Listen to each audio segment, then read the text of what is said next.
Hi, I'm Trevor, W7TDC.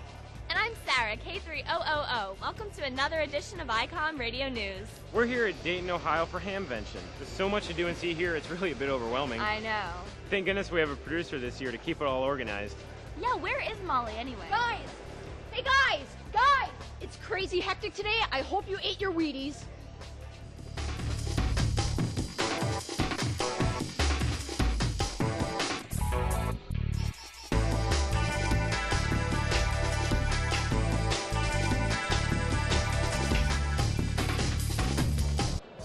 The Dayton Hamvention is the largest gathering of amateur radio operators in the world. The hobby, at nearly 100 years old, enjoys wide popularity among both the technically oriented and many seeking friends from around the world.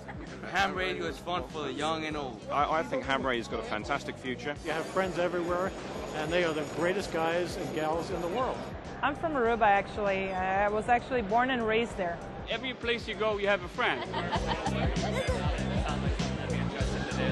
With the technology we have these days, yeah, sure, anyone can do that. You know, internet, everyone has access to the internet, using millions of pounds of technology. You know, there's something special about building your own equipment, building your own antennas, experimenting. You know, what I always say to people is being up at 3 o'clock in the morning, you're the only one in your hometown that's awake. You've got your headphones on, you can hear all the static crashes from all around the world of all the storms. And there's something special about calling out and somebody coming back halfway around the world. And you make a contact with them. Absolutely fascinating. Then you get up and go to work, but you're obviously very tired, but you don't worry about that.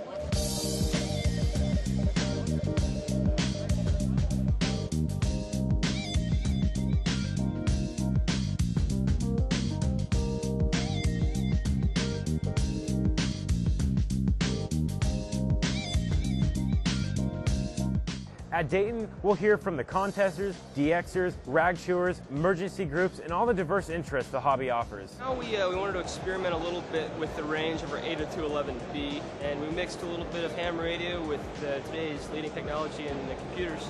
With some big antennas, a little bit of experimentation, we could stretch the length of our Wi-Fi connection to 55 miles. I'm a contester. I love competition. QRZ contest, K1 Italy Radio. I love the whole world of contesting, which involves operating, it involves building a station, it involves managing and working in a team with other operators. It's a great combination. Hi, my name is Michael. My call is K3LNT, and I was the 2005 Jeopardy Teen Tournament champion, and I hold an extra class license right now. So nice to see so many young people interested in the hobby. And if somebody would have said I'd be at Dayton today, having been away on expeditions to the Comoros Islands and Kerguelen and the Maldives, I wouldn't have believed them. It's tremendous. It's wonderful to be here. I came to look at some of the new equipments and most of all to catch up with friends. I'm here with John and Don, and they're from the United Kingdom. Tell me, why are you here at Dayton? Come see the experience of Dayton, see what it's like, how big it is. Many years of hearing people talk about it, so we thought it's about time we came and had a look at it. So is this your first year here? Yes, first year. And what do you think? Tell me what you think. It's great. It's well, fantastic. We're worn out, we haven't even been round 2 lanes of it.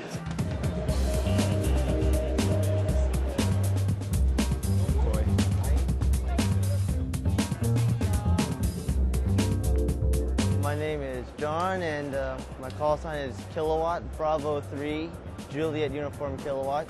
Young people my age, 17, 16, you can know their stories and know all about them and learn where they come from and different lifestyles that they have. I'm here with Jason, AA0II. Jason, tell us a little bit about why you enjoy amateur radio. The community service aspects, the social aspect, the fun aspect, and so on. So there's a lot. It opened up a whole world to me, and it even helped me understand better the electrical hardware engineering I studied in college.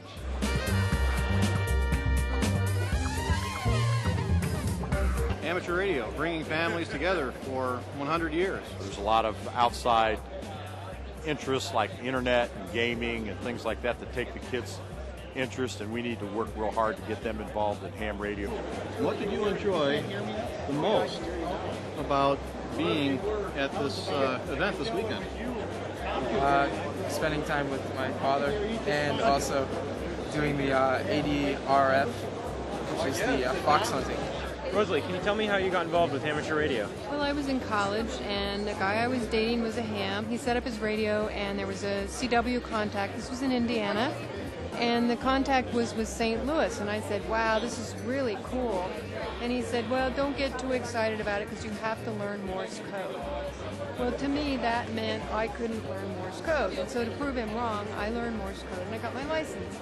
And it was almost like, well, that's enough. But then I got on the air, and I had such a fun time that that was the clincher. So, and here I am.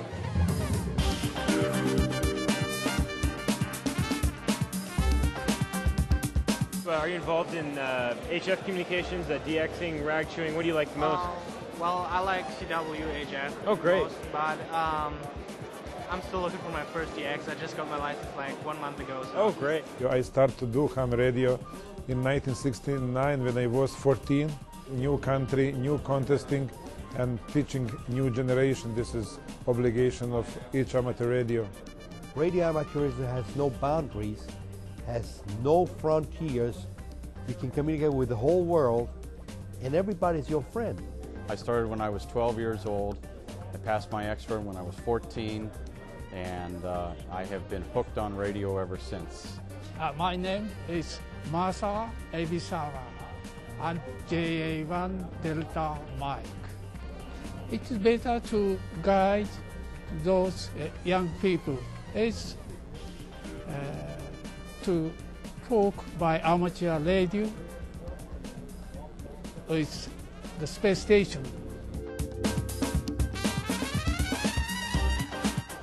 It's just been an interesting hobby for me since about the age of 13. The magic of being able to talk to anybody in the world at any given time. It's an awesome feeling to finally win. I've been contesting for 3 years and finally won. There's a lot of really good operators out there, and try to prove to everybody else that, you know, that I'm worthy of being able to hang with these big guys. The operator makes a huge difference. In many contests, you know, you can be quite competitive. There are some where the location and the stations probably will overcome that, but things like some of the sweepstakes, the smaller domestic events where you don't need to talk around the world, the operator makes all the difference. I love the DXpeditions, to think that people give up their time and their resources to go somewhere in the far-flung earth just to open a new country or to talk to people around the world from some isolated, remote location. It's really, it's just kind of fun and exciting. My first expedition, like I said, was to the Comoros Islands, Delta 68 Charlie, back in 2001. I went to Willis Island. I went to Micronesia. I've gone to Africa, to Europe. De-expeditioning is really quite amazing. I mean, we go away, operate a rare country, put it on the air, give hams around the world the opportunity to contact this rare country. I think probably the most exciting expedition that I have been on was to Peter 1. This was 1994. Peter 1 is a very isolated, very forbidding glacier-covered rock. It's probably the most dangerous, the most difficult place for amateurs to get there. In fact, we were the 12th group in history ever to land on Peter 1. The idea of the expedition is obviously to make as many contacts with as many people as possible in the time we're there. And on the D68C expedition, we had the great pleasure of having worked the most stations on any expedition before, 168,000. And that was quite a remarkable trip. You're the king of the mountain. You've got the pile-ups, and the bigger the pile-ups, the better. I just like to run them as fast as I can. Just work as many stations as I can in as short a period of time as I can. We're almost there. Keep up the energy. Let's keep going. Ham radio saves lives, property, and keeps everyone, including the general public, informed with the use of the public airwaves. If the system is compromised in any way, it's going to take 24 to 48 hours before this comes back. That's a critical period for disaster recovery and disaster response. That's when you really need the information to go to public safety agencies, federal disaster relief agencies, Red Cross. That's when they need ham radio the most, just when the other communications are recovering. They'll come back, but in the meantime, you need to fill in the gap, and that's where ham radio comes in. We have what's called Field Day, and throughout all the world, people go out to remote locations, remote power, and they talk to other hams. Think about what the hams do when the disasters take place around the world. Remember, the military doesn't provide the communications that is necessary for medical, for supply, for rescue. It's the ham radio operators who volunteer their time to go. Florida would have been in a real mess if it was not for the ham radio operators. And it's really neat to be able to set up a station where you don't have any commercial infrastructure, yet you can make contacts all over the world. We utilize the amateurs as much as possible. They're a very valuable part of the Red Cross. In all our disasters and day-to-day operations, all the chapters use them throughout the U.S. for anything from a local ham event to a major operation, such as like a 9/11 event. I know for a fact last year in Florida for the hurricanes, we were utilizing amateurs all over the place. All our shelters, service areas. They actually ride with some of our family service folks at times to do links, provide feedback back to our operations with amateur radio. I'm really into ICOM, the emergency communications end of it. If you have a small earthquake, and every once in a while we have a small earthquake in Puget Sound, immediately the phone systems are totally clogged and cell phone systems go down. I'm sitting here with Bharati, call sign VU2RBI from India, and she's going to tell us what she has done for the ham radio community. And all the people from all over the world was looking for me. They got the news that there was tsunami and earthquake in Andaman Islands, and everybody knows by the time we made 36,000 contacts in 23 days. It was just incidental that tsunami took place, and all these people, they were positioned in Andaman and Nicobar, and we would say that they faced this challenge very well. And they are volunteers. They have got the spirit of adventure in them, and then spirit of sacrifice. All this added for the better communication system and saving lots of lives. In fact, many lives are saved in an earthquake. Any injury and any bleeding injuries, if you don't attend to them immediately, lives will be lost. Every minute is vital. If the help is not really reaching to the people, I think more life would get lost. Flea market has been a long-standing tradition here at the Dayton Hamvention, so let's go check it out and see what we can find.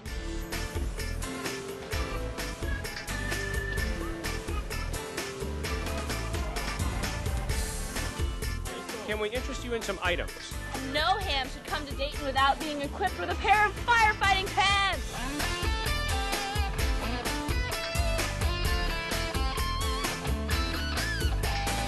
Would you be interested in trading cameras? Ours is a little bit larger than yours. Yeah, this is a big, ugly camera. So tell us a little bit about the Dayton Flea Market. This is an experience. This is the Mecca. This of is all the the ham geeks fest in the of all world, ham fests. they all come here.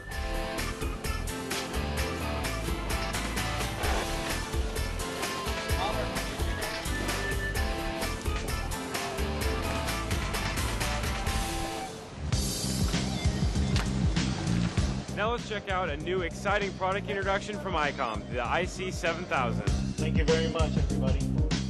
The new ICOM IC7000 represents the next generation in all-mode HF, VHF, and UHF mobile transceiver technology. One of the most striking features is the 2.5-inch color TFT display.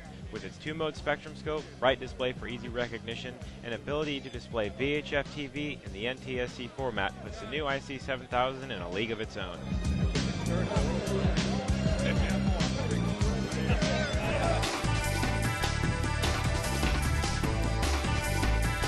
Hey, where's Molly?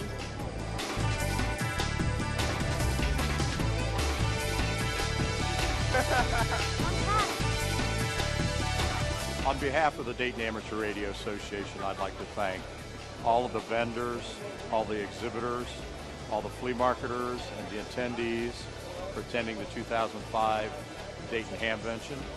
I'd also especially like to thank all of my team and the volunteers who made this show possible. We know that our attendance is up, so really, really great show. Appreciate everybody coming. Thank you very much, and look forward to seeing you next year.